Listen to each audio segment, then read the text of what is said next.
noches.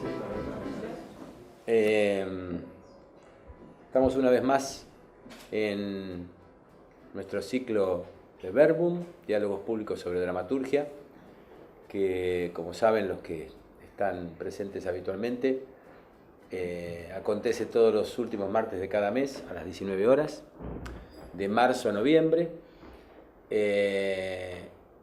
Y para los que no me conocen, yo soy Alfredo Meña, soy el coordinador en este caso del ciclo y soy dramaturgo y director. Y hoy tenemos presente, sin prolegómenos, porque ya se quedó con nosotros conversando. Bueno, él, como ustedes saben, es el maestro de la mayoría de nosotros y un dramaturgo que generó un paradigma nuevo dentro de la dramaturgia nacional y de la enseñanza de la dramaturgia en la Argentina. Así que bueno, Ricardo Monti.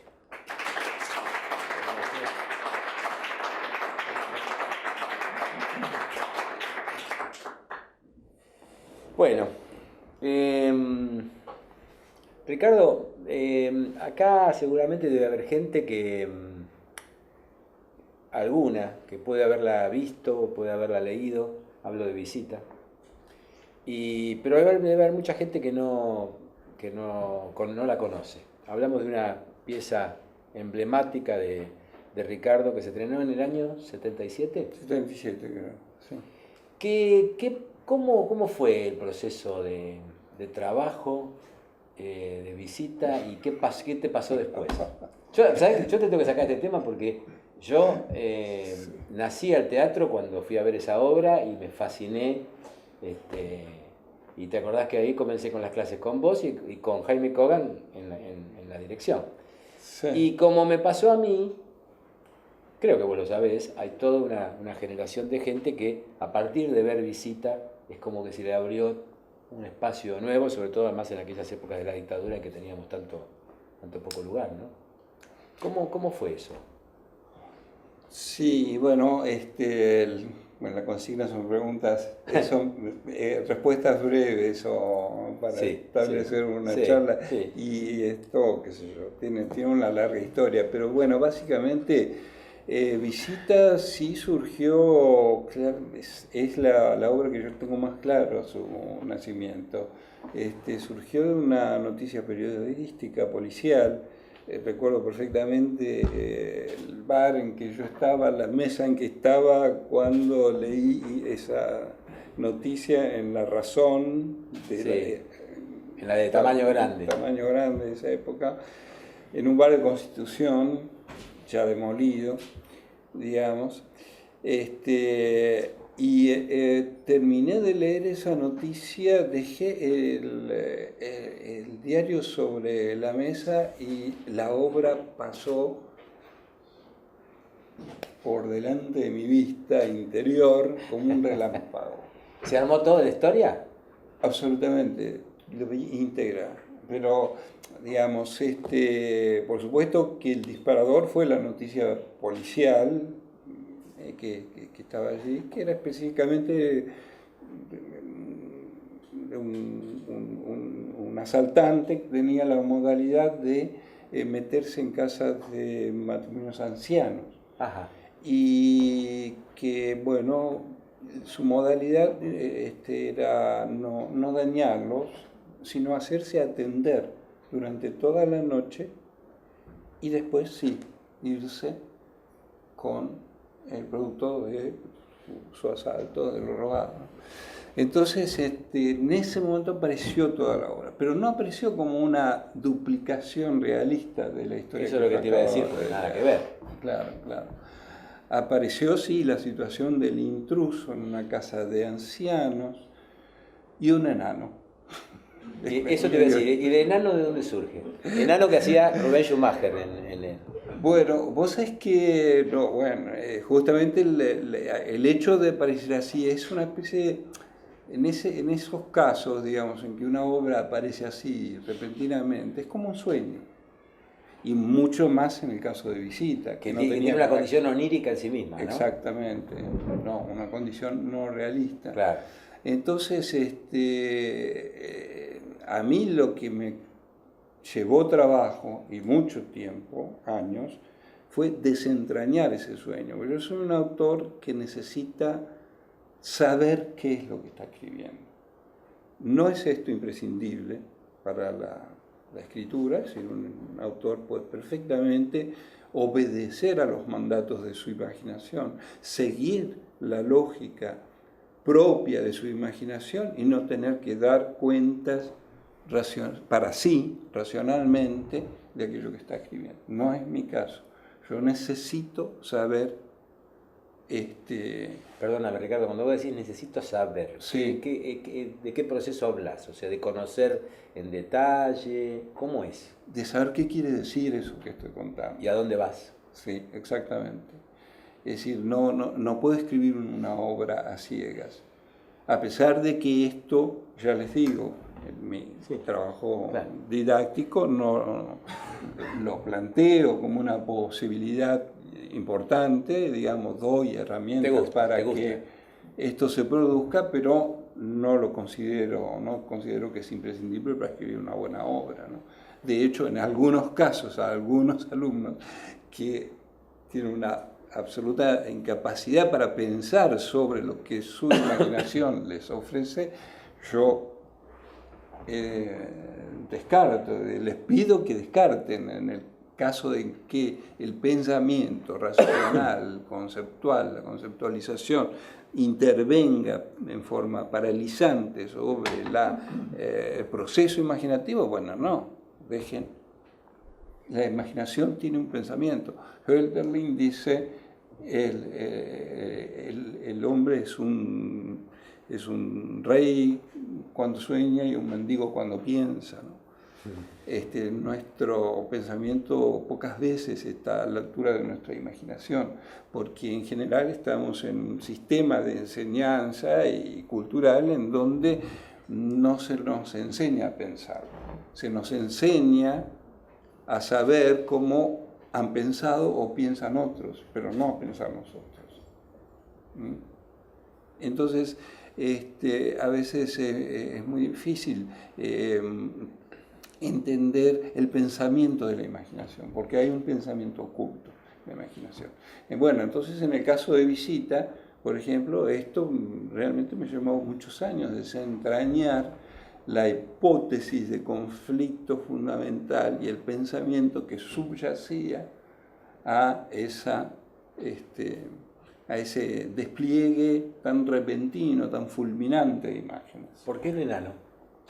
Bueno, ves, por ejemplo, era para mí un misterio. Yo fui develando con el tiempo este misterio y qué significaba, pero no podía entender de dónde procedía como imagen, digamos, no podía conectarlo.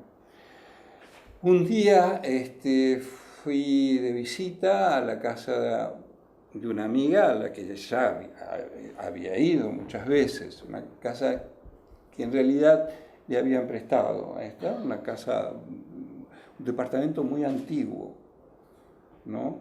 Muy antiguo, de gente de bastante dinero y qué sé yo,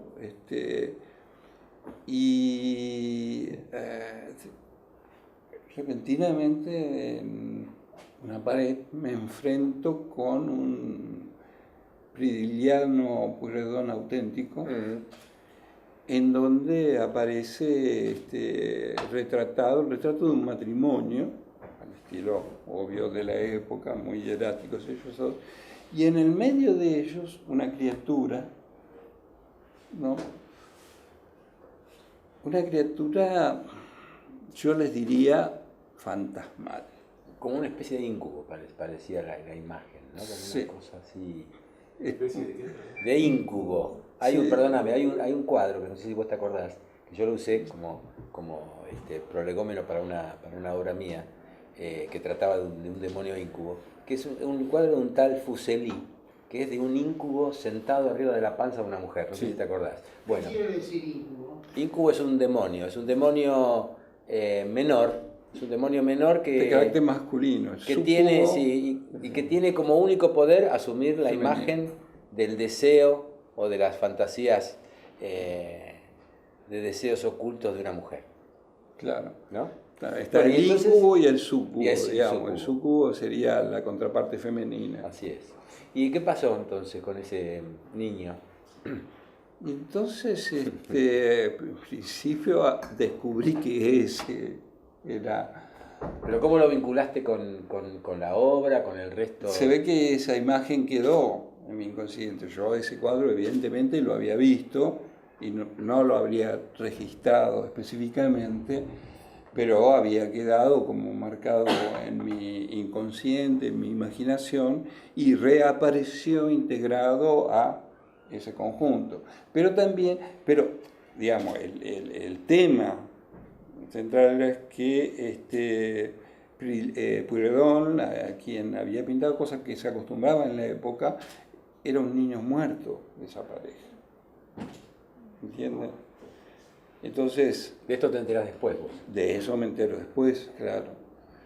Pero, bueno, modas de la época, es decir, a modo de recuerdo, Sí, digamos, sí. el niño había muerto y después de muerto se lo pinta como vivo, digamos. Claro. Pero Prilidiano lo hace tan espectral que uno hay presente. Se ve la muerte. Que no está este niño. O sea que pensaba Vivo. en esto, cuando vos dijiste me apareció el enano, yo pensaba en esta, no sé si lo dijiste vos o si lo dijo Mauri Cartoon, esta cosa de que a veces en las piezas se necesita que aparezca un chino, ¿no? ¿Qué? Un chino. Viste que hay como una especie de estribillo que dice Mauricio a veces en sus clases, que ¿viste? Cuando dice, bueno, acá parece que con esas construcciones de obra que se van como achatando, dice, mira, acá me parece que falta que entre un chino, digamos, ¿no? Que parezca el muerto en el placar. Entonces cuando vos dijiste esto y yo voy corroborando lo que vos vas hablando, es un poco intransferible para todos ustedes, pero yo voy corroborando lo que vos vas hablando con las imágenes que yo tengo de esa obra. Quiero decir que estamos hablando de una obra que a mi modo de ver seguramente ya es una obra histórica del Teatro Nacional, pero que seguramente lo será cada vez más alargada en el tiempo. Y yo estoy tratando de recordar las imágenes y me acuerdo que, bueno, más allá de que la obra estaba montada además con música de Pink Floyd, que en ese momento era absolutamente desconocido, una novedad absoluta. Recuerdo que la obra comenzaba con una imagen muy particular y por eso lo añadía con el tema de la dramaturgia, porque comenzaba con digamos, uno veía como en una semipenumbra, había como una especie de mueblecito, ¿no? Chiquito, alto, chiquito, y en ese mueblecito arriba, como parte, aparecía, qué sé yo, otra parte del mueble. Bueno, arriba de ese mueblecito estaba acurrucado Rubén Schumacher haciendo ese, ¿te acordás? Sí, la obra empezaba en realidad en la puesta de Cogan con música de Pink Floyd, sí, y al personaje del intruso, Mónaco. Amón, que Antonio era Mónaco, sí, moviéndose en cámara lenta en medio de un haz de luz. Sí. Como, es decir, muy astutamente, digamos, Jaime, que sabía cómo tender puentes con el público, transformó eso en un sueño, la obra en un sueño de X, que es el personaje del intruso, el personaje central de la obra, aunque bien poco habla y bien poco se manifiesta acerca de sí mismo.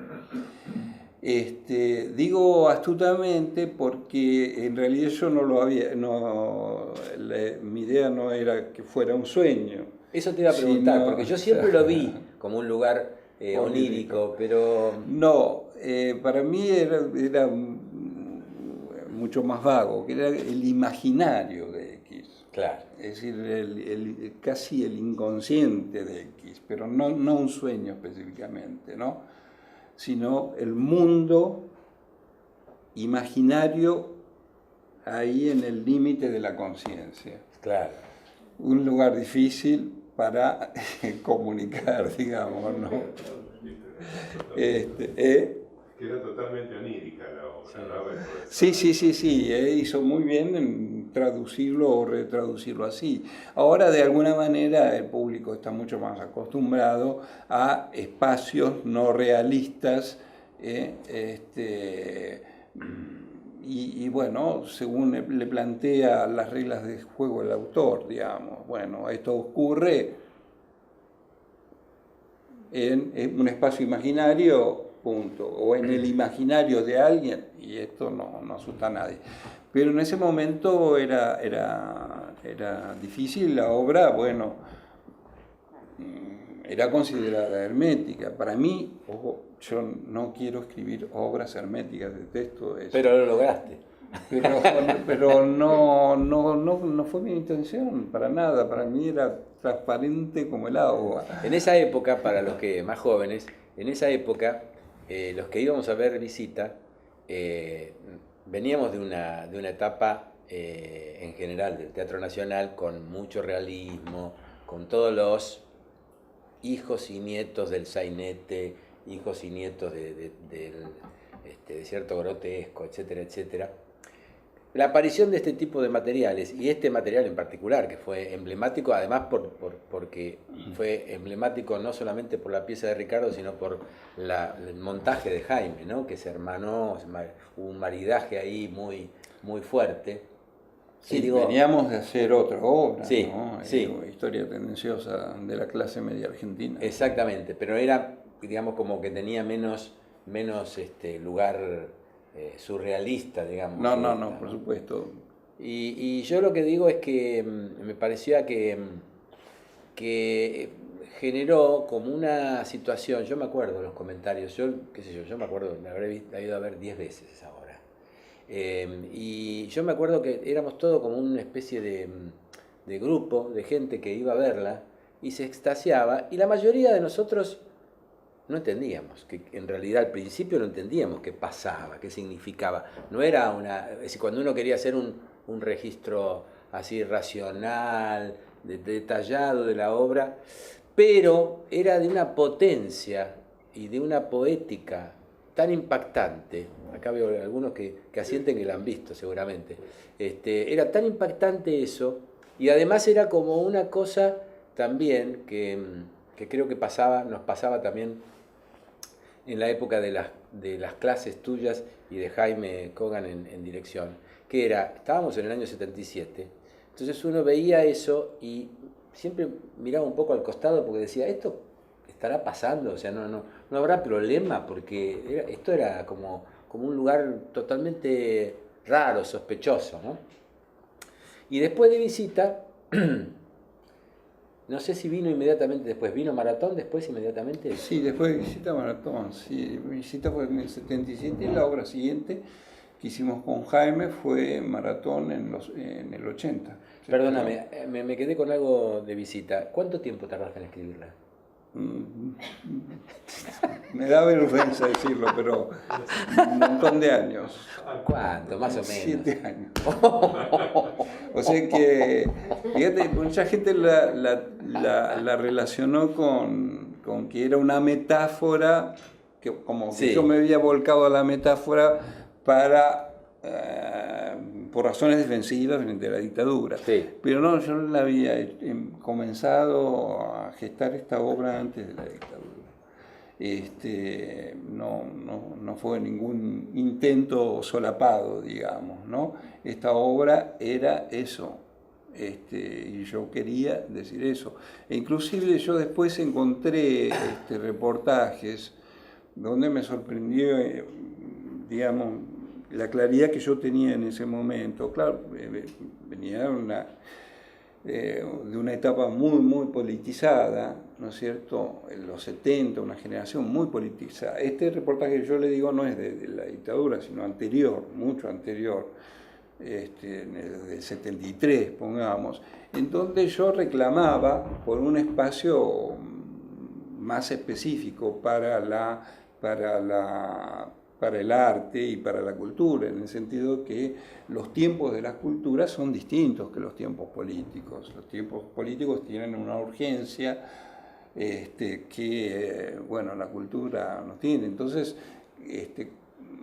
como, digamos, mi tributo a eso, a ese momento político que fueron los 70, fue Historia Tendenciosa, la obra anterior que hicimos con Jaime. Pero una vez hecha esa obra, yo sentí que ya estaba en germen este otro proyecto, sentí que no, que yo quería expresar algo que era independiente del momento político, que yo me sentí con todo el derecho de hacerlo, ¿no es cierto? Sabiendo que ahí provocaba una cierta ruptura con el clima generacional. Yo recién te preguntaba la cantidad de años, porque bueno, él va a tener otra vez pudor de eso, pero si tardó 7 años para escribir Visita, yo la otra vez no me acuerdo cuando fue que hablamos por teléfono o que me contaste que estabas reescribiendo. O sea, hay obras que vos reescribiste versiones durante años. Yo ya no me acuerdo de cuál era. De todas. En realidad, es decir, cada edición tiene algo distinto de la anterior.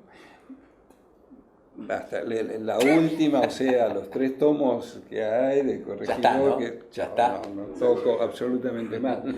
Pero me pasó inclusive que en Alemania se hizo maratón 5 veces, 5 puestas. Bueno, una vez, un proyecto maravilloso en el Deutsches Theater de Berlín, ¿no?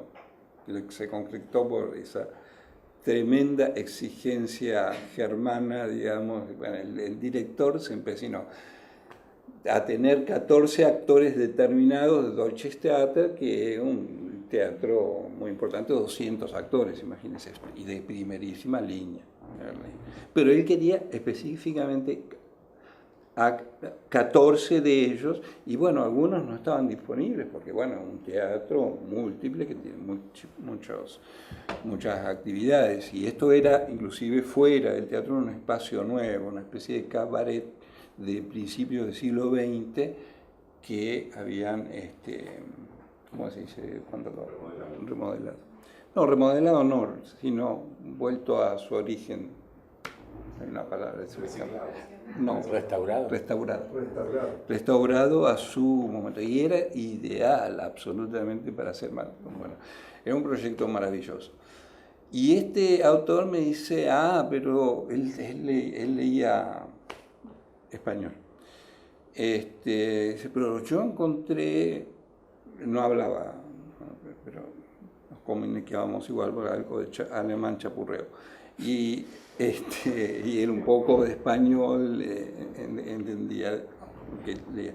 Yo encontré que en la traducción hay modificaciones.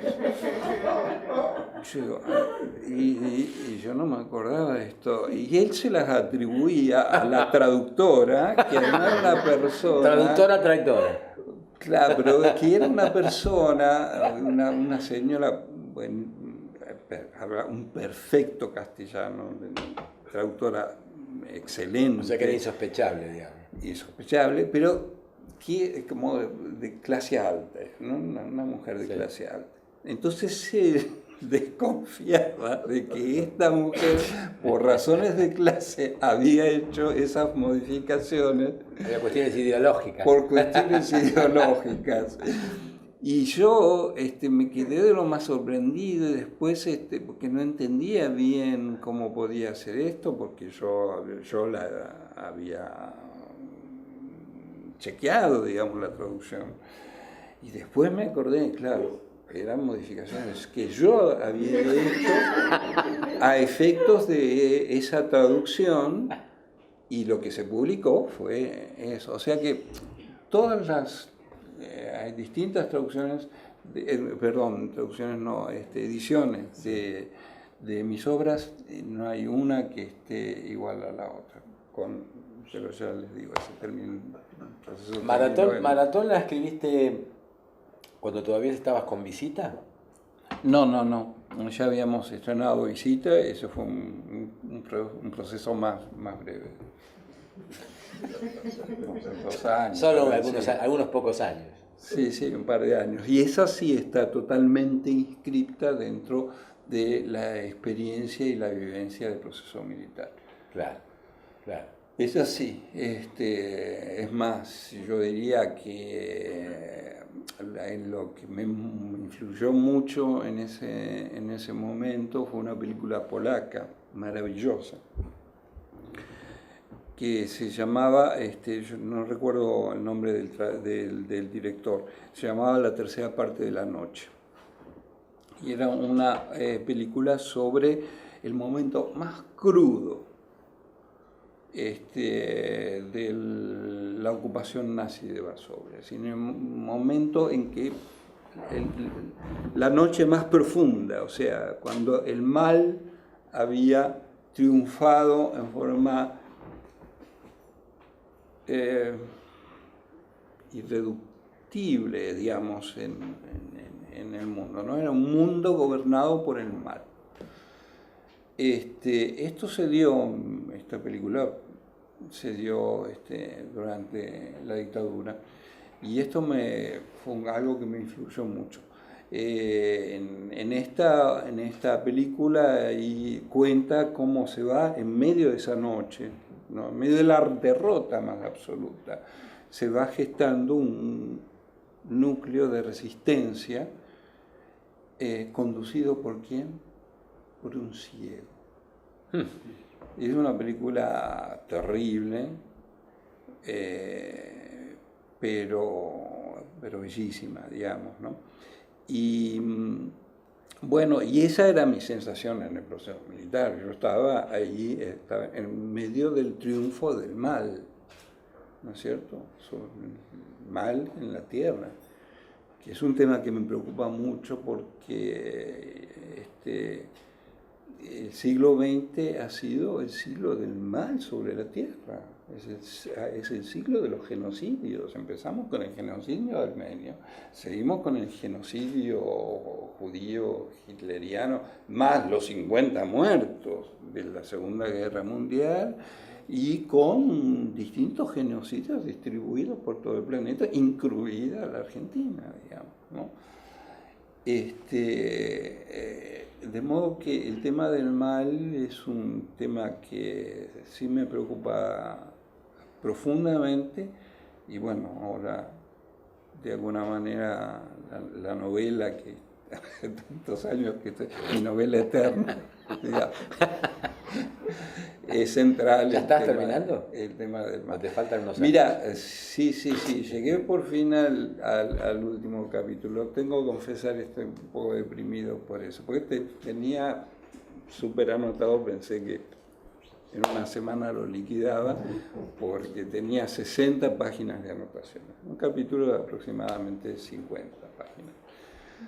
Y son 400 las que ya están escritas, y faltan lianesas más o menos. Pero bueno, resultó que cuando encaré la escritura de este último capítulo, me di cuenta de que esas notas, que todo eso que yo consideraba prácticamente que ahí estaba todo ese capítulo, no servía para nada, porque estaba escrito en una tonalidad que no, y desde una perspectiva que no se correspondía con precisamente con este tema, ¿no? Donde el personaje central de la novela hace una catábasis es un descenso al infierno, que incluye el mal. Y yo, como esto lo había pensado, sabía todo, porque la novela la tengo recontra pensada y qué sé yo, pero cuando yo lo escribí, esto, ya tenía las notas de los últimos capítulos, pero al escribirlo me di cuenta de que esto hacía retemblar todo, que no podía encarar de la misma manera ese último capítulo, que tenía que escribir absolutamente íntegramente. de nuevo y en eso estoy. Me habías prometido que ya la terminaba la última vez. Y bueno, ¿viste? Son esos imponderables, esos imponderables. Yo realmente sí también pensaba que a esta altura, por cómo venía trabajando muy fuertemente, avancé muchísimo en estos meses, pero bueno, me encontré con esto y yo tengo que ser honesto conmigo mismo, no voy a dejar una cosa, digamos, que contraviene esa ley interna, esa estética interna, no, es como que está en otra cuerda, en otra estética, en otra, porque no preveí, yo no pude prever que al escribir esa categoría llegaría hasta ese punto. Ricardo, yo pensaba recién, mi generación, digamos, de dramatúrgica, en general, viéndote a vos como su maestro, siempre hablamos desde vos hacia nosotros, y etcétera, etcétera. El otro día nos reíamos porque estuvo en la última ciclo, la última sesión de este ciclo, estuvo Lautaro Vilo. Y Lautaro Vilo ya está generando como una especie de bisnietos tuyos, porque viste que porque él formó a Cartoon, que lo formó a Vilo, que Vilo está formando ahora mucha gente joven, digamos, trabajando con él. Y yo pensaba ahora, mirando hacia atrás, ¿con quién te formaste vos? Bueno, no había talleres Por eso. de dramaturgia específicamente. Sí. Había talleres literarios, claro. Los famosos talleres literarios del Escarabajo de Oro, de Abelardo Castillo, Liliana Hecker, no sé si en esa época Liliana Hecker, pero Abelardo Castillo sí. Fundamentalmente.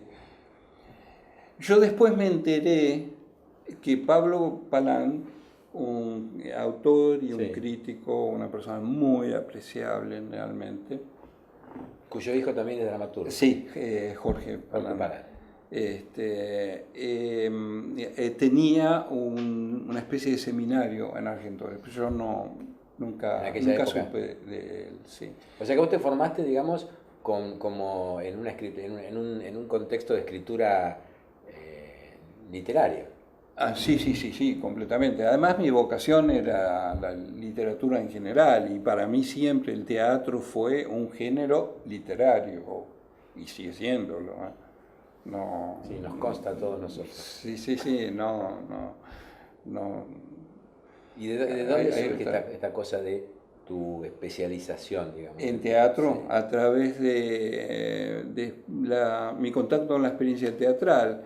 Sí fue fundamental, por ejemplo, lo que definió la cosa hacia lo teatral,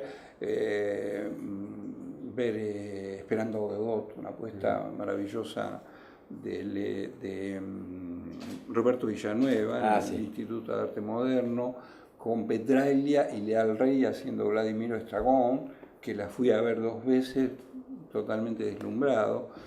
Esto cuando yo era adolescente, muy joven, pero ya antes casi inmediatamente, empecé escribiendo poesías me deslumbró la literatura a partir del primer libro que leí, que fue Las aventuras de Tom Sawyer. Uh-huh. Cómo eso me llevó a la poesía es un enigma. Eso, y después Amalia, que sí me llevó a escribir, empezar un remedio sí, de novela histórica argentina. Esto más o menos no sé qué sería, a los 8 o 9 años. ¿Y qué pasó después? Nosotros tenemos como dentro de lo que es la enseñanza de la dramaturgia, hay como una especie de hito generacional que tiene que ver con los dramaturgos de la imagen, ¿no? Que son toda una serie de dramaturgos que nos formamos con vos. La pregunta que te hago es, ¿cómo nace, si es que nace como conceptualmente, la dramaturgia de la imagen?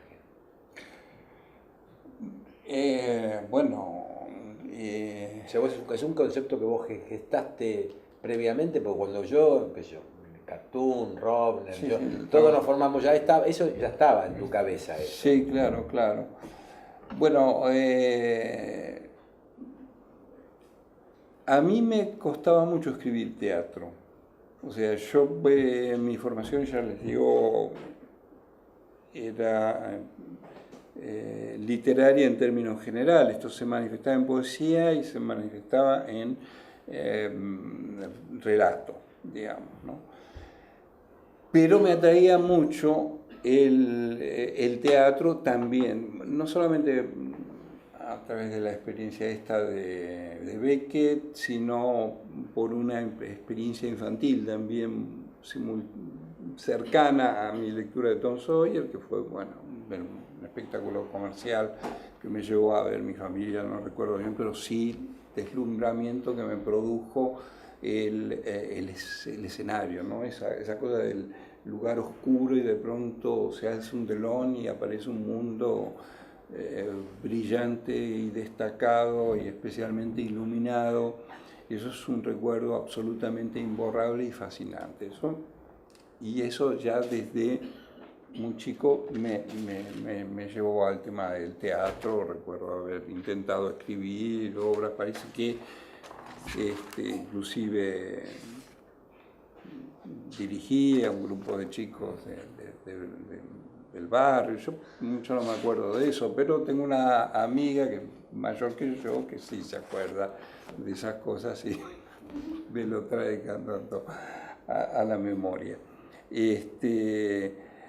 Pero digamos, en realidad no me salía a escribir teatro, así que prácticamente había abandonado ya los intentos de escribir teatro. Estaba escribiendo una novela. En medio de la escritura de esta novela tuve una especie de iluminación acerca de cómo, qué era lo que me trababa, por qué yo no podía escribir teatro. Y eso tuvo que ver con la imagen. ¿Entendés? Y fue el descubrimiento introspectivo de la función de la imagen interna en la creación artística en general. Me di cuenta que esto era, y cómo funcionaba específicamente en teatro. Porque yo sabía intuitivamente, como lo sabe cualquier artista, intuitivamente, sin preguntárselo, los artistas en general tienen miedo de preguntarse demasiado acerca de sus procesos creativos. Hay una especie de temor a acercarse y racionalizarlo, entonces perder la espontaneidad, la inspiración, ese tipo de cosas. Yo no tengo ningún miedo en ese sentido, o por lo menos nunca, en ese momento no lo tenía, mucho menos después. Y esto me permitió descubrir que el proceso de la creación artística funcionaba a partir de la imagen. O sea, estamos hablando de la imaginación. El arte procede de la imaginación. E imaginar qué es sino tener imágenes internas. Y esas imágenes internas, a su vez, tienen una modalidad que es más cercana a lo cinematográfico y su equivalente en la literatura a lo narrativo.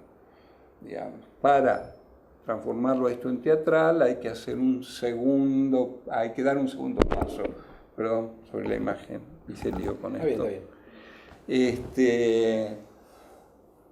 Entonces, recuerdo perfectamente también el lugar y el momento en que hice este descubrimiento, y bueno, al descubrir cómo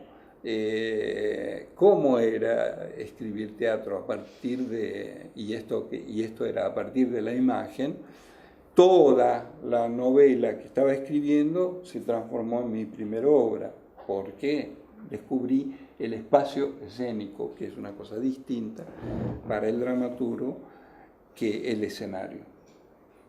Sí, yo recién te escuchaba, yo a veces me sorprendo con Ricardo porque él además se acuerda de los materiales que fuimos trabajando con él hace, qué sé yo me acuerdo de con vos trabajaba un material en una casa de remates, no sé si te acordás, y eso estamos hablando de cosas de hace 30, 20 años, 25 años, no me acuerdo ahora. Y recién me preguntaba, a partir de esto que dijiste vos, de esta gestación de un paradigma nuevo en relación con la escritura teatral, ¿qué te pasa ahora mirando lo que gestaste, todo lo que vino, esta cosa que recién yo un poco cómicamente hablaba de los hijos, nietos y bisnietos? ¿Qué te pasa mirando así en prospectiva esto que va pasando con la dramaturgia a partir de esa gestación de ese concepto? Decilo. No, realmente no pienso en eso, digamos.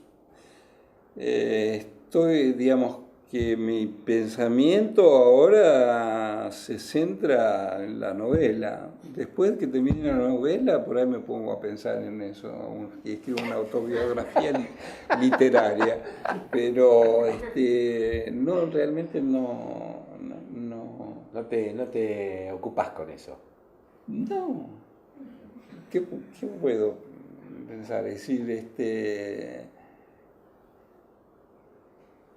sí, ojo, yo porque mis talleres yo los empecé en plena dictadura, y ojo que eso fue una decisión muy consciente mía, digamos, porque yo sabía todo lo que estaba pasando, por supuesto, y era toda una generación que estaba desapareciendo, que se estaba exiliando, o sea que vi que se producía una ruptura cultural enorme. Entonces, verdaderamente, una de las motivaciones para mí importantes de los talleres fue que no se produjera esa ruptura, o sea, transmitir todo lo que yo podía para que no se rompiera esa tradición de la cual yo venía, digamos, ¿no es cierto? Y bueno, me felicito de ello, digamos, que verdaderamente creo que he contribuido bastante a que esa tradición, continuara, ¿no? La tradición dramatúrgica argentina, que es muy, muy, muy rica. Esto fue algo que yo pensé explícitamente. Es decir, no fue un elemento casual. Es decir, yo también, por supuesto, tuve muchos momentos de angustia. Yo sabía que estaba en listas negras, sabía que estaba vigilado, sabía que, digamos, y en un momento también estuve por exiliarme. En aquellas épocas en el Pairó la cosa estaba bastante complicada, ¿no? Sí, además tuve incidentes bien concretos, ¿no? Y amenazas bien concretas. A mí no me permitieron asistir a un festival que se hizo en Nueva York de teatro, me retuvieron el pasaporte, me lo devolvieron recién cuando el festival había terminado. Se arrojaron, no sé por qué estaban en contra de ese festival, parece que organizaba gente de izquierda para ellos, imagínate, en Nueva York. ¿Qué izquierda revolucionaria podría haber en Nueva York? y bueno, tiraban panfletos en los teatros donde a los que habíamos sido invitados, que estaba Dragón también, no sé qué, o sea, como amenazantes. O sea, yo sabía perfectamente. Después, cuando salieron las listas negras concretas, y ahora volvió a salir otra vez, otra tanda, y yo estaba en las dos. O sea que hubo hechos concretos, ¿no? Y no solamente esto, hay otros que no quiero contar. Y en un momento sí tuve, bueno, por una cuestión de seguridad de mi familia, pero bueno, soy una persona muy arraigada, no me gusta viajar en general. Un exilio, imagínense, ya es una situación extrema. Así que, bueno, pero eso es un poco lo que también expresa Maratón. Es decir, el héroe oculto, en realidad en Maratón, es un antihéroe. Es el que decide quedarse ahí, a pesar de todo, ¿no? Resistiendo en la Maratón.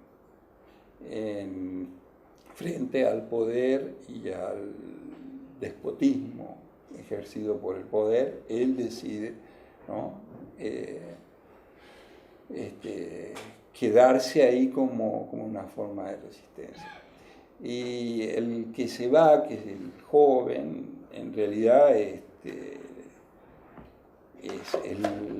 la decisión del todo nada, el revolucionario extremo, es un mix, por eso un poco tiene ese nombre, justiciero.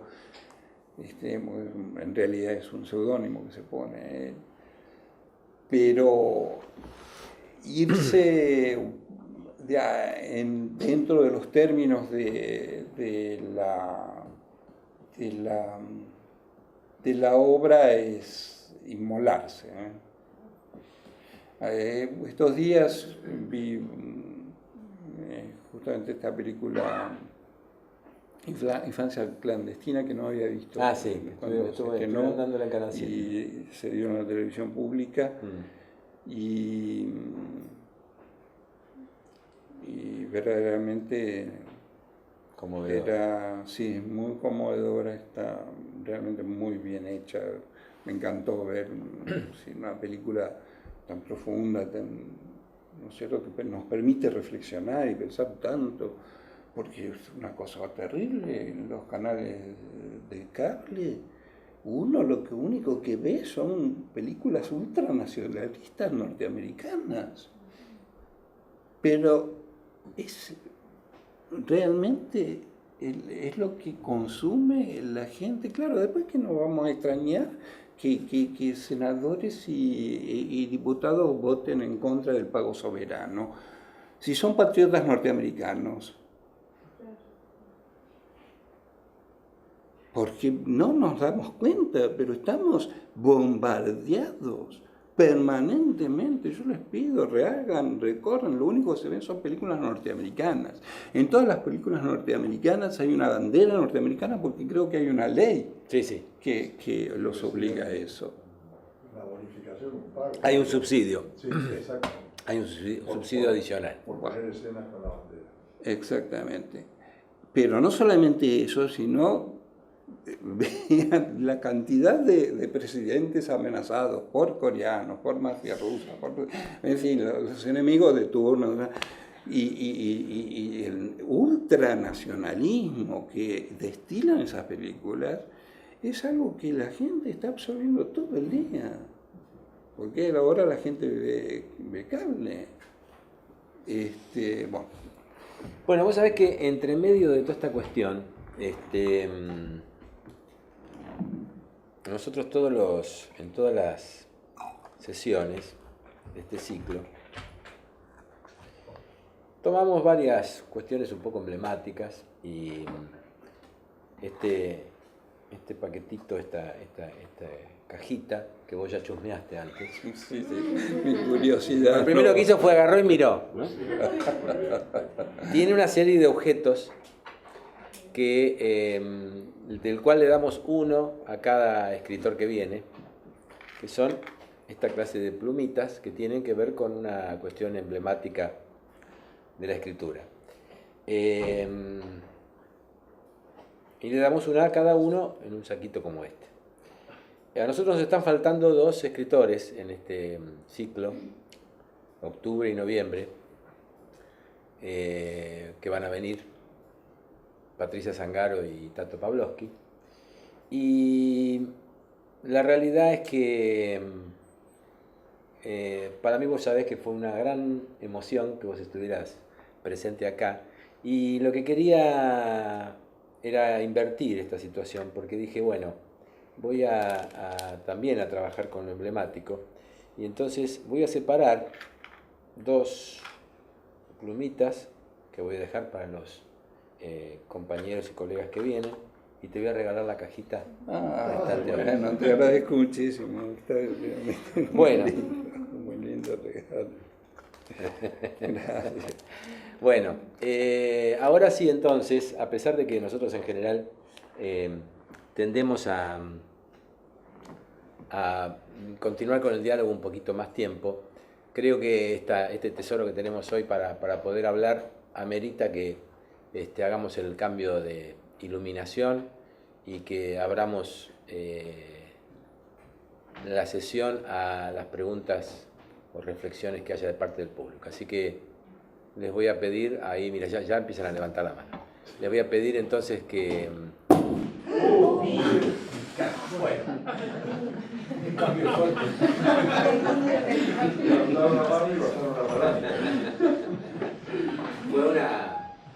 Bueno, mientras solucionamos este tema, que esperemos que solucione, ahí había levantado la mano una señorita, ¿no? Vos, ¿cómo es tu nombre? Luz María.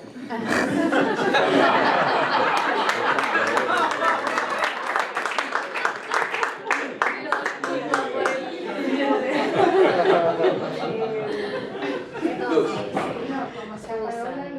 Bueno, yo soy chilena, Sí. estoy acá desde el año pasado y este año tuve la suerte. No se oye. A ver un segundito, por favor. Si puede bajarle un poquito la voz. Sí. Gracias. Sí. Que decía que soy chilena y que estoy acá desde el año pasado. Y este año tuve la suerte y el privilegio de poder asistir a un taller que dicta acá el querido Ricardo. Y bueno, más allá de enriquecerme en todo sentido, mi pregunta es, ¿qué es lo que observas tú de cómo estas generaciones de dramaturgos han ido cambiando? O sea, desde cuando comenzaste en los 70 hasta la actualidad, ¿qué es lo que puedes ver o leer en estas camadas en cuanto a, no sé? Sí. ¿Se entiende? Entiendo, sí. Bueno. Seguimos. Bueno, lo fundamental que veo es que se ganó una libertad enorme. O sea, esto que contábamos, ¿no? del impacto que causó Visita por el salto, digamos, Cualitativo, ¿no? No, bueno, eso no lo puedo decir Eso yo, corre digamos, por cuenta pero el salto estético, digamos, Sí. que presuponía, digamos, porque por el otro lado, digamos, el teatro argentino estaba pasando por una etapa de mucho realismo, mucho naturalismo, que era una etapa necesaria, porque, digamos, en el plano del teatro, específicamente había mucho la cultura de la traducción, o sea que se hacían muchas obras, el autor nacional, el autor argentino era prácticamente inexistente en los escenarios, sí. En la cartelera, era todo teatro de traducción. ¿Entienden? Entonces,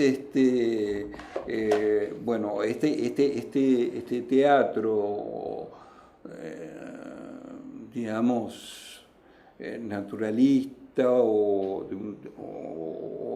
realista era un teatro de afirmación, un teatro de decir, bueno, aquí estamos nosotros y queremos recuperar y queremos mostrar nuestro lenguaje, ¿no es cierto? Que es toda la generación, digamos, de Tito Cosa, Lacros, Imagen, un inmenso autor, que tenían como referencia a su vez también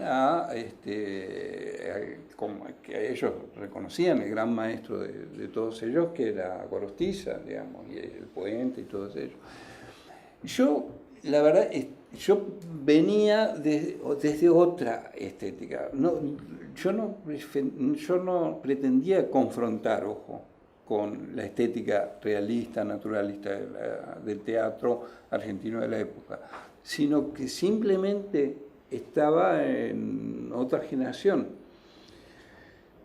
Y como entrecruzado de otras influencias y con otros maestros y con otras, digamos, con otras, cruzado por otras estéticas, digamos.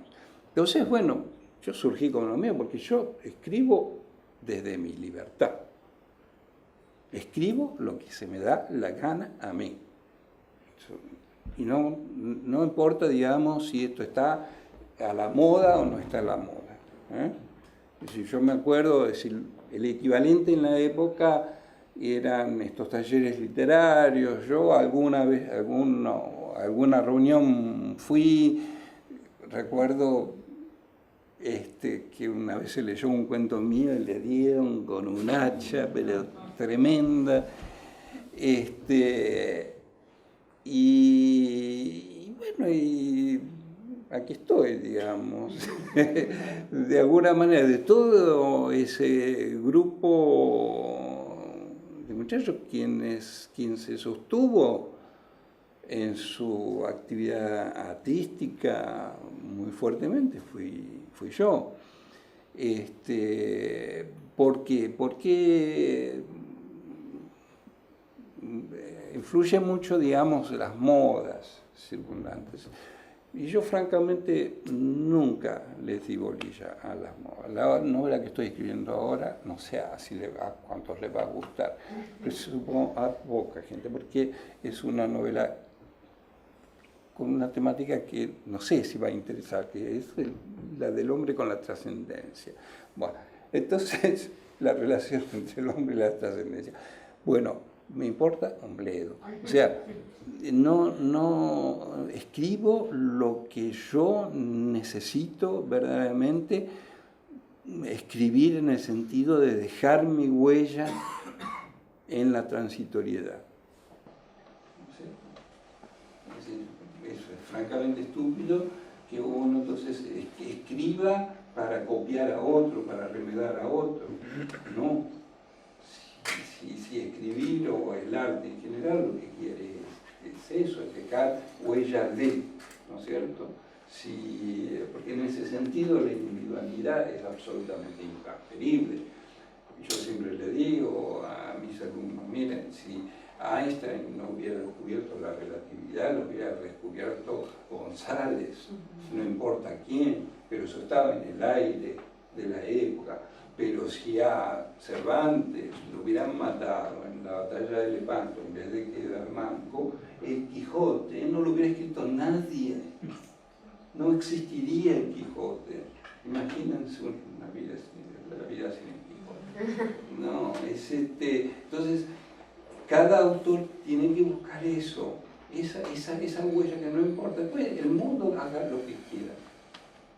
Con esta huella que yo dejé acá, que la ponga arriba, abajo, al costado, al otro, no me importa, no es cuestión mía, no me incumbe.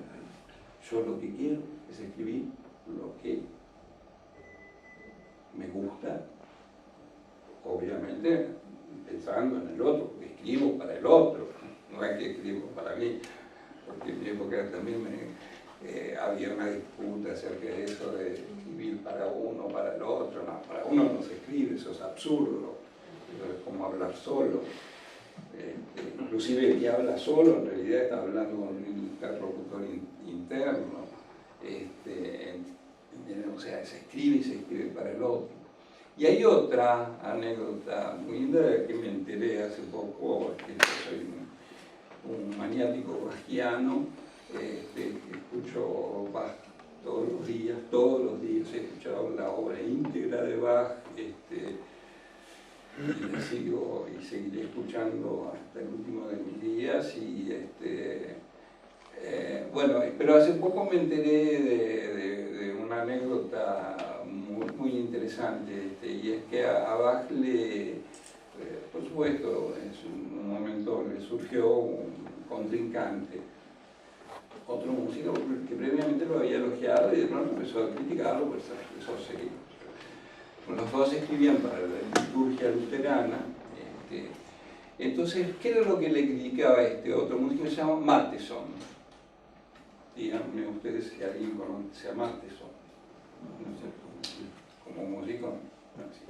Pero la gran crítica de él a Bach era que Bach escribía lo que a Bach le gustaba, y que él también, Matheson, si quisiera, podría escribir lo que a él le gustara, pero que él no cedía a esa tentación, porque eso era como una frivolidad, digamos, sino que él se daba cuenta de que música que a él reconocía que podía ser simple era entusiastamente aceptada y aplaudida por el público, y que entonces él tenía que escribir lo que le gustaba a los demás y no lo que le gustaba a él. Y a mí me pareció tan revelador esto, me pareció tan encantador, tan rico, como definición, ¿no es cierto? Claro, imagínense con esas sonoridades que son revolucionarias hoy mismo, en una iglesia luterana semejante desbordes sonoros, sí tuvo inclusive problemas con un sector, digamos, de los feligreses y de la liturgia, porque bueno, les parecería como obra del diablo eso más que de Dios. Sin embargo, hay un filósofo francés dijo algo muy interesante, no me acuerdo de quién, que algo así como que ¿cuánto le debe Dios a Bach? Porque sí, francamente es una obra dedicada exclusivamente al sentimiento religioso muy profundo en Bach, y sí, es imposible escuchar a Bach y no establecer esta conexión con lo divino, digamos, ¿no? Tenemos acá. Es una pregunta. Para mí, bueno, yo conocí tus obras en el Pairó, ¿no? Con lo cual asocio mucho lo que era el Pairó con vos. ¿Cómo es tu nombre? Enrique, con vos y con tus obras, ¿no? Y a la vez pienso, bueno, las tres que mencionaste las vi y tengo muchos recuerdos, sobre todo de Visita y de Maratón, que había como una carga visual muy, él habló de Maridad, que me gustó la palabra porque se lo notaba eso, ¿no? Entonces mi pregunta un poco era si funcionaron como equipo en ese momento, vos como autor y Kogan como director, si eso favoreció en algo la creación de las obras o no.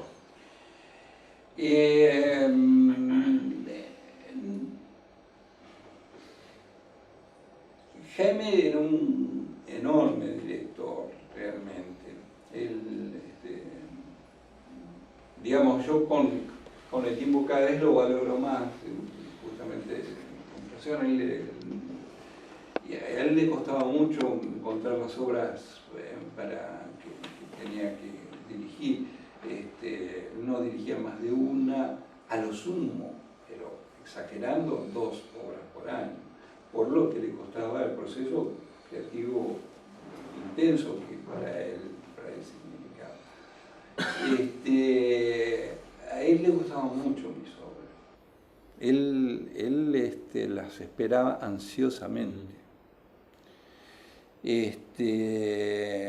Nos conocimos en un festival de Comodoro de Rivadavia, donde estaba invitada mi primera obra, Magnus, que inauguró el festival en uno de esos enormes teatros a la italiana, y fue más que nada por el entusiasmo del público que ante la obra inaugural y la primera función del festival, bueno, un delirio, digamos, gustó enormemente y estuvieron aplaudiendo 15 minutos, qué sé yo. Esto lo digo porque lo señaló un crítico de la época que estaba, Estebanovich, no sé, ¿te acordás de él?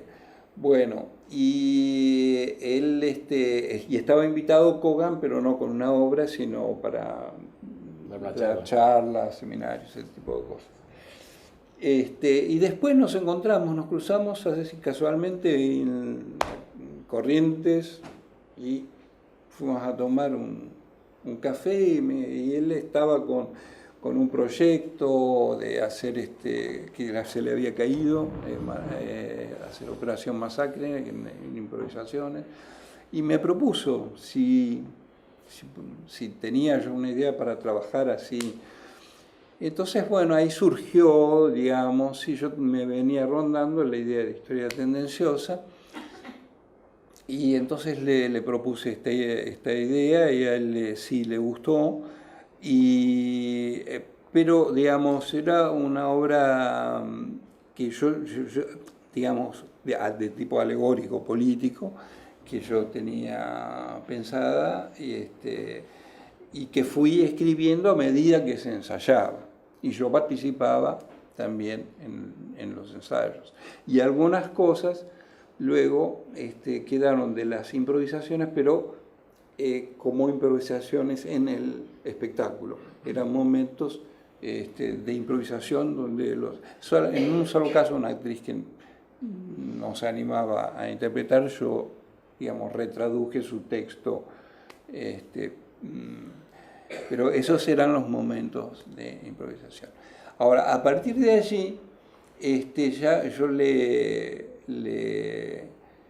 recuerdo, digamos, que en un momento le leí al grupo del Teatro Pairó, a él y a Jaime, a la Feliciación, la mujer y no sé quién más estaría. Le leí el primer acto. ¿Carlos y Ani?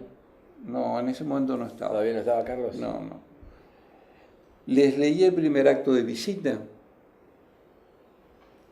y Jaime quedó completamente fascinado con esto. Y lo único que estaba esperando es que yo terminara el segundo acto, que imaginarme llevó su tiempo, digamos. Pero eso era sí muy estimulante en el sentido de que yo después participaba en los ensayos y tenía charlas, un diálogo permanente con Kogan, ¿no? Así que bueno, él esperaba mis obras. Vos sabés que vos cuando comentás esto, sí. Yo me acuerdo de la vigilia que él tenía cuando estaba esperando una obra tuya, porque él lo manifestaba a veces, ¿viste? En alguna reunión. Él estaba esperando que vos lo terminaras y había como una cosa de no preguntarte demasiado, pero esperar. Me acuerdo de ese momento. Sí. Perdón, porque quiero aprovechar. ¿Alguien más tiene una pregunta? Por acá. Me quedó una duda. Usted dijo que Visita en el bar ese le vino toda la obra. Sí. Y tardó 7 años. Sí. Quería saber por qué. ¿Por qué tardó tanto? Porque me costó descifrar qué significaba todo eso. Es como descifrar un sueño. De pronto yo he tenido, no sé si a ustedes les ha pasado también, pero sueños determinantes en mi vida, por lo menos 3 o 4, imborrables que han significado mucho por el descubrimiento que implicaron esos sueños, ¿no es cierto?, en distintos momentos de mi vida. Por otro lado, prácticamente todas mis obras hay algún sueño incluido. Entonces, y saben, pero qué difícil es descifrar el significado de un sueño, ¿no es cierto? Esto es terriblemente difícil, es un enorme enigma cuando se trata de esos sueños así determinantes, muy importantes, ¿no? Ahora, una obra que aparece así, como un sueño en plena vigilia, captada por mi conciencia en el momento en que se produce, y era un enorme enigma, es decir, yo verdaderamente no sabía de qué se trataba. Es decir, tardé mucho tiempo en descubrir que había un proceso de identidad que atravesaba toda la obra, que el personaje estaba en búsqueda de esta identidad, y eso lo descubrí indirectamente porque para mí es muy determinante el nombre de los personajes. No había, y tenía los nombres de todos, de Gaspar, de Lali, de Perla, pero ¿no? Me faltaba el del protagonista, porque no había ninguno que podía ocurrírseme que me reflejara ese personaje, hasta que de pronto descubrí, claro, no tiene nombre, va a buscar su nombre, es una X. Por eso el personaje se llama X, como la X de una ecuación, ¿no? Está en búsqueda de su nombre. Bueno, de llegar a esto fue un proceso, es decir, el trabajo de escritura no es que yo durante los 7 años, 7 días de la semana, no, mientras tanto escribía otras cosas, obvio. Hasta que no entendió el sueño, no pudo escribir. No, exactamente, hasta que no formulé... ¿No empezó a escribirlo, la obra? Sí, sí, hacía intentos, claro. Pero además me pasaba una cosa muy rara, porque yo veía un escenario y un decorado, y es horrible. Yo, desde el punto de vista dramatúrgico, escribir desde un escenario y un decorado es una cosa muy frustrante para mí. Bueno, eso es uno de los ejes donde trabajaste con nosotros con el tema de la imagen. Claro, ¿no? yo distingo muy bien, totalmente, para el dramaturgo trabaja con un espacio escénico, que es un segmento de un espacio concreto, no real, concreto. Por ejemplo, esto, desde mi punto de vista, este recorte es un espacio escénico. Es decir, y desde tu butaca, esto es un espacio escénico.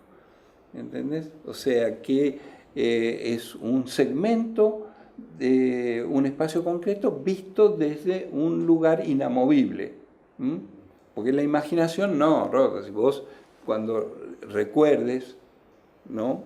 Si querés recordar este momento, mañana o dentro de una hora o cuando fuera, lo vas a recordar cinematográficamente, qué sé yo, desde un plano de detalle de la cajita, ¿entendés? Qué sé yo, lo vas a ver cinematográficamente.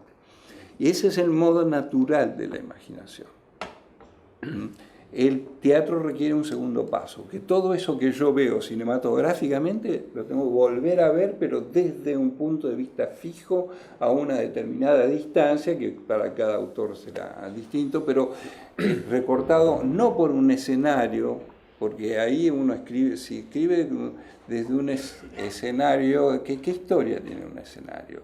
Este piso tiene una historia, este piano tiene una historia, este micrófono con estas vendas ahí tienen historia, ¿entiendes? Esta cajita tiene un montón de historia, ¿entienden?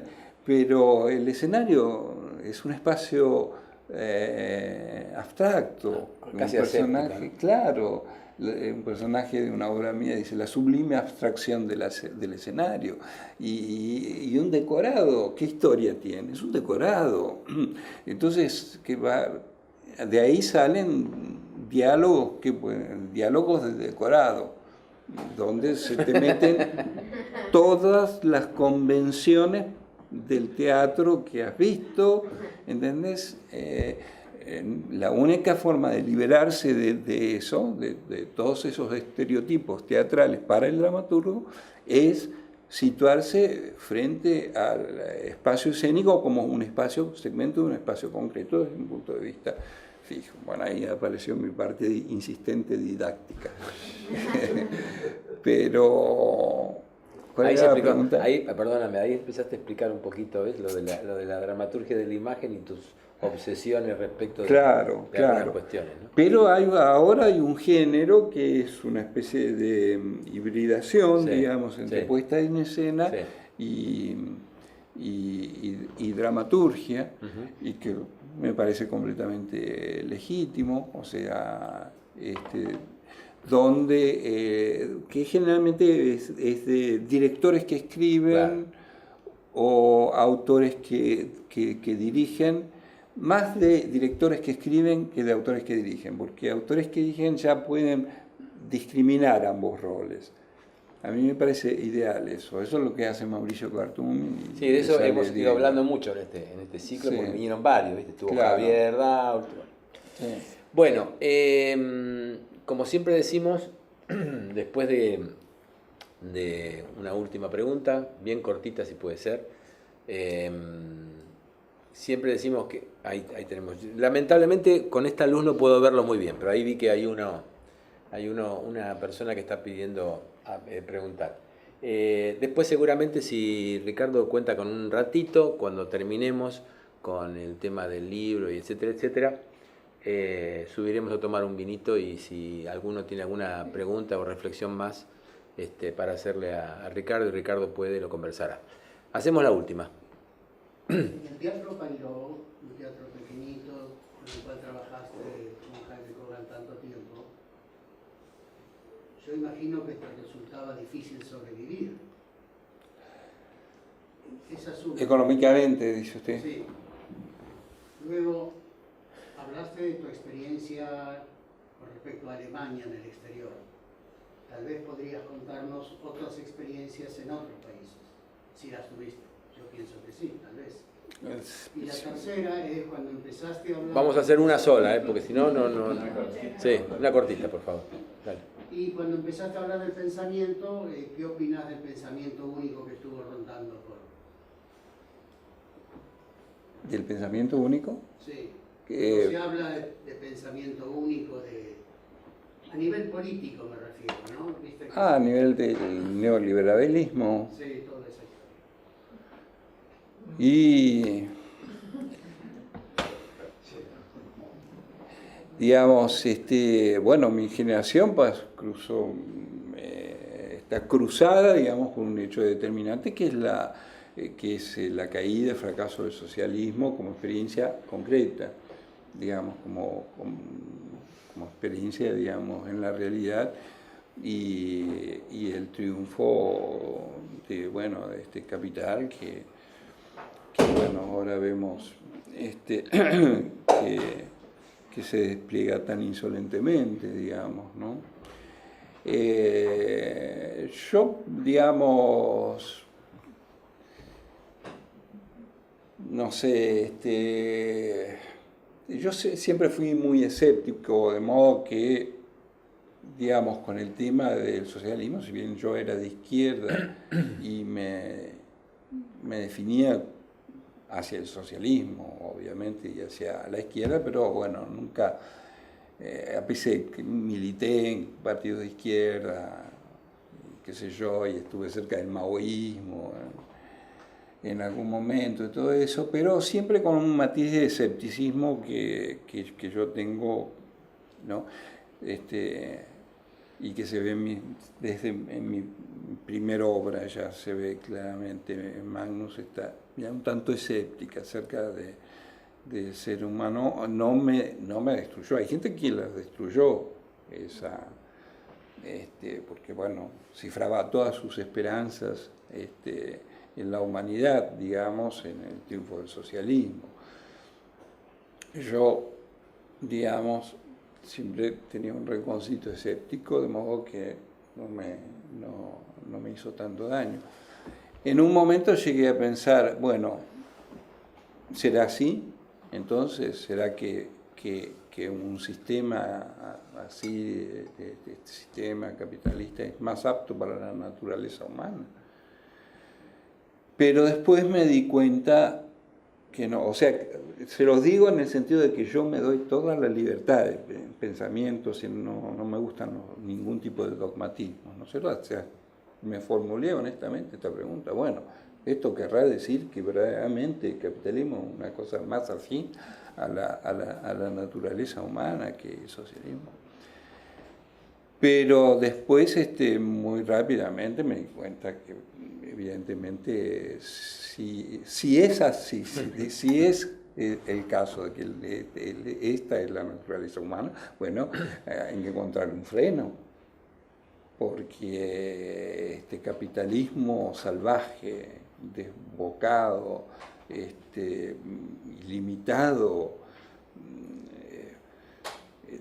llega a límites misteriosos. O sea, francamente, llegar a esta divinización del dinero y del mercado. Dios, el ser humano ha sido transformado en un envase, en un envase que hay que llenar de Coca-Cola o de Pepsi y vestir de tal. Es un ente vacío, sin raíz, sin historia, sin trascendencia, sin proyecto, nada más que un mero consumidor. Esto es un horror. Esto tiene que terminar. Y ahora estamos viendo que un país en plena transformación en un país rentista, parasitario, usurero. Estados Unidos, el emblema de Estados Unidos en este momento ya no tendría que ser un águila, sino un buitre. Se está transformando en un país buitre, o sea, que ya no produce nada, que ya no le interesa producir, sino que se trata de extraer la riqueza de los pueblos a través de la más escandalosa usura financiera. Entonces, imagínate, qué pensamiento único, sí, el pensamiento único que ellos tratan de imponer, pero verdaderamente hay que elaborar un pensamiento alternativo y creo que es muy importante pensar y rescatar el tema de la soberanía de las naciones, que hay un intento de generar que un juez de un distrito de Nueva York puede ordenar al mundo. Esto es un escándalo sideral. Esto tenemos que ser muy valientes como los pueblos que si quieren subsistir, muy valientes y oponer su soberanía, porque una cosa es la globalización en el sentido de, por ejemplo, los derechos humanos y que haya una justicia universal a nivel de derechos humanos. Otra cosa es que se aplique esto a cuestiones económicas y ocurra como en el caso argentino o como en el caso de un banco francés, que por participar en actividades de comercio con Cuba fue multado por un juez norteamericano en una cifra sideral. No, esto es una locura. Estamos viviendo verdaderamente un momento muy peligroso. Pero además de mucho vaciamiento del ser humano como tal. Ya les digo, les vuelvo a insistir, la resistencia cultural que tenemos que hacer es muy grande, porque simplemente miren la grilla del cable, es el 90 y pico % son películas norteamericanas, y en gran parte de esas, porque Oliver Stone hay uno, Stanley Kubrick hay dos, ¿cuántos más? Todos los demás son propagandistas de este pensamiento único y del más furioso nacionalismo y patriotismo norteamericano, que tragamos incondicionalmente. Mirá lo que estoy haciendo. Llegó el momento. ¿Qué es eso? Bueno, como hacemos todas las sesiones, hoy particularmente tenemos como una especie de tesoro, pero es un tesoro escondido porque Ricardo no lo trajo. Siempre sorteamos un libro, que en este caso toma una valorización adicional, pero por supuesto, ahora Ricardo simplemente nos va a decir qué obras integra. Nosotros tratamos siempre de que sean textos que los dramaturgos que nos visitan no hayan recién editado, sino que sean de otro momento. Y entonces lo que va a hacer la persona, la feliz ganadora, que me encantaría ser yo, porque yo tampoco lo tengo ese. Y además es risueño porque yo hablo con Ricardo y me dice, bueno, mira, voy a ver si te doy de este, porque de este tengo 2 o tengo 3, yo me muero, ¿viste? Porque yo cuando veo los míos, digo, si no tengo 20 o 30, me parece que me voy a quedar. Bueno, ¿cuál es, Ricardo? Sí, no es un libro viejo, porque yo de los libros viejos no tengo una edición. Si me queda una edición sola, un libro solo, es mucho. En algunos creo que inclusive no tengo. Soy un poco descuidado con esas cosas, así que es en realidad el tercer tomo de Corregidor, que tiene visita, tiene maratón y es un libro lindo. Bueno, que tiene una junta linda, Finlandia creo, no sé si Apocalipsis mañana, el monólogo. Bueno, este libro, que va a ser entregado al feliz poseedor que salga de este sorteo, la persona que ahora sea sorteada se va a comunicar con producción, con Anita, antes de irse intercambia celular como para ver de qué manera lo pasa a retirar. Nosotros habitualmente o lo tiramos hacia lo Susana o lo sacás de acá, así que vos decidís, Ricardo. No, lo saco yo porque solo pensarlo de Susana. Fue una provocación deliberada. Muy bien. Bueno, entonces tenemos el número 29. ¿Que quién viene a ser? Muy bien, muy bien. Bueno, felicitaciones. Yo lo tengo al libro. ¿Ah, lo tenés? Sí. Entonces, Se lo regalo. bien, muy bien. Un aplauso para Valeria. Muy bien. Entonces ahora sí hacemos de sus. No, saca otro. Otro. Pero ella, no sé, vos se lo querés regalar a alguien. Me lo firmás. Pero vos sí, lo... Sí, Lo regala. Lo dona para a otra persona, sí. o a alguien que elija vos. Que salga así democráticamente. Mira. Es el número 10. Ahí estamos. Muy bien. Un aplauso.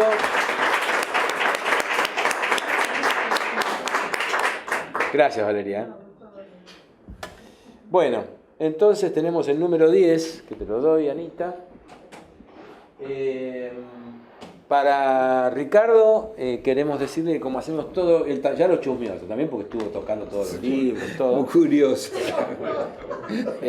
Para Ricardo tenemos, como para todos nuestros invitados, una orden de compra de Librería Mendel, que es una librería muy linda y muy simpática en Palermo, además atendida por un librero muy joven pero a la antigua, así que andate, chusmeá y llévate alguna cosa linda. Bárbaro.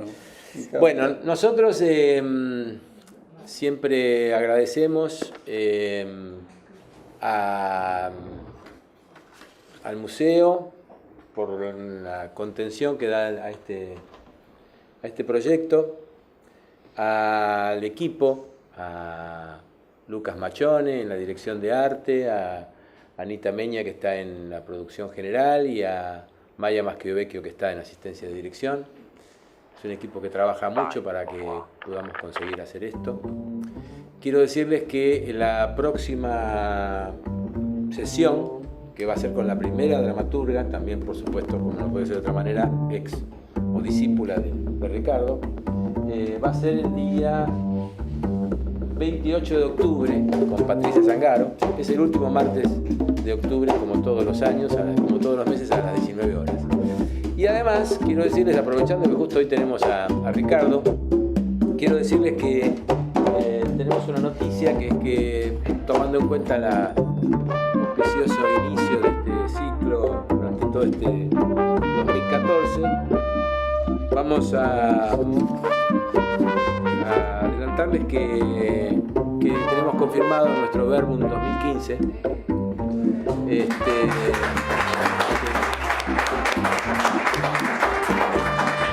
Que va a tener alguna característica, yo no diría sustitutiva, sino adicional, porque va a ser Verbum la palabra actuada. Entonces va a incorporar también a actores y directores y críticos. Así que, bueno, nada, tenemos ese incentivo adicional de que podamos mantener esta clase de lugares que, como decía recién Ricardo, tienen una trascendencia por un lado artística, pero por otro lado ideológica y humanística, de juntar gente que tenga ganas de reflexionar sobre todas estas cosas. Bueno, muchísimas gracias a todos. Haber estado hoy con Ricardo para mí fue algo que seguramente va a quedar en mi memoria. Y más allá del respeto que tengo a todos los otros colegas con los que ya estuvieron y con los que van a estar, poder escucharlo de nuevo así en esta exposición fue un placer, una gran emoción. Y entonces los esperamos en la próxima, y ahora a tomar un vinito los que quieran. Muchas gracias.